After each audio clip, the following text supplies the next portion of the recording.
మామిడి రైతులు చాలా రోజుల నుంచి తీవ్ర ఇబ్బందులు, కష్టాలు పడుతూ ఉన్నారు.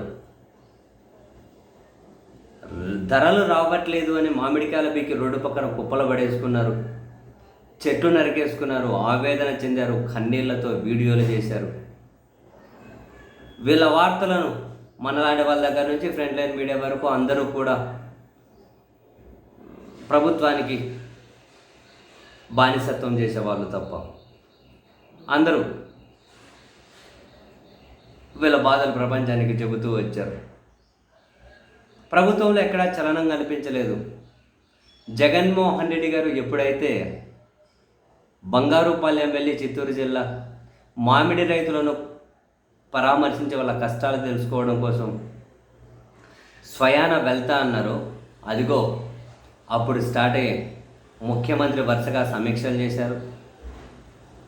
ఇంకో 130 కోట్ల రూపాయల తక్షణ మామిడి పండ్ల రైతులకు ఇవ్వడం కోసం మాకు విడుదల చేయండి అని చెప్పి కేంద్రానికి లేఖ రాశారు అధికారులు. చిత్తూరు జిల్లా కలెక్టర్ పేరు మీద ప్రకటనలు వచ్చాయి. కోకోకోలా, పార్లే, పెప్సీ వాళ్ళు వీళ్ళతో మాట్లాడుతున్న వాళ్ళు కొంటారు. చివరి మామిడి పండు వరకు కూడా మేము కొంటాము అని 8 రూపాయలకు వాళ్ళు కొంటారు. 4 రూపాయలు ప్రభుత్వం సబ్సిడీ ఇస్తుంది. ఎవరు అధైర్యపడకండి అని అప్పటికే ఏడ్ చేశారు. అప్పటికే రోడ్డు పక్కన పడేశారు. అప్పటికే చెట్లు కొట్టేసుకున్నారు. ఇవన్నీ జరిగాయి. అండ్ ఇప్పుడు లేటెస్ట్గా రాష్ట్ర మంత్రి గారు, వ్యవసాయ శాఖ మంత్రి గారు,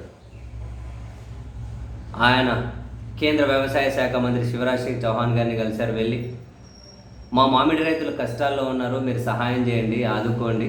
ప్రభుత్వం 4 రూపాయలు వాళ్ళకి సబ్సిడీ ఇస్తున్నా కూడా సరిపోవడం లేదు, మీరు ఆదుకోండి అని చెప్పి కేంద్ర మంత్రికి రిప్రజెంటేషన్ ఇచ్చారు. తక్షణం మాకు 250 కోట్ల రూపాయలు ఇవ్వండి, మామిడి రైతులను కొనాలి, కేంద్రం సాయం చేయండి అని.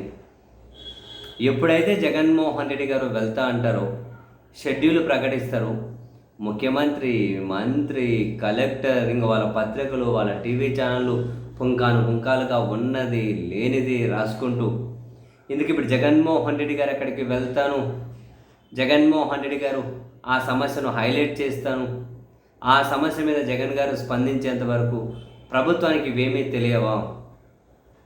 ముందే ప్రభుత్వం స్పందించాలి కదా. ప్రభుత్వం నుంచి పాజిటివ్ సంకేతాలుండి పాజిటివ్ కనుక మద్దతు ఉంటే చెట్లు ఎందుకు కొట్టేసుకుంటారు? రోడ్డు పక్కన మామిడికాయలు ఎట్లా పడేసుకుంటారు? ఇప్పుడు సీజన్ అంతా అయిపోయిన తర్వాత ఏదో మిగిలిన కాయలు కొంటామని ఇప్పుడు చెప్పడం కాదు. ఇప్పటి వరకు నష్టపోయిన మామిడి రైతులకు కూడా ఖచ్చితంగా సాయం చేయాలి. వాళ్ళను కూడా ప్రభుత్వం ఖచ్చితంగా ఆదుకోవాలి. కన్నీళ్ళు కార్చేశారులే, వాళ్ళను వదిలేసి ఇప్పుడు కన్నీళ్ళు కార్చబోయే వాళ్ళను, లేకుంటే జగన్ గారు వెళ్తే ఏది ముఖ్యమంత్రి గారు సొంత జిల్లా, ఈ ఇష్యూ నేషనల్ వైడ్ రిప్రజెంట్ చేసే పరిస్థితి వస్తుంది. అందుకని చెప్పి ఇప్పుడు ఈ ఉరుకుల పరుకులని కాదు, నష్టపోయిన ప్రతి ఒక్కరికి ప్రభుత్వం న్యాయం చేయాలి. మద్దతు ధర, కనీస మద్దతు ధర కూడా దక్కక రోడ్డు పక్కన మామిడి పళ్ళు పడేసుకొని మామిడి చెట్లను కొట్టేసుకున్న వాళ్ళందరికీ కూడా ప్రభుత్వం డెఫినెట్లీ ఆదుకొని తీరాల్సిందే.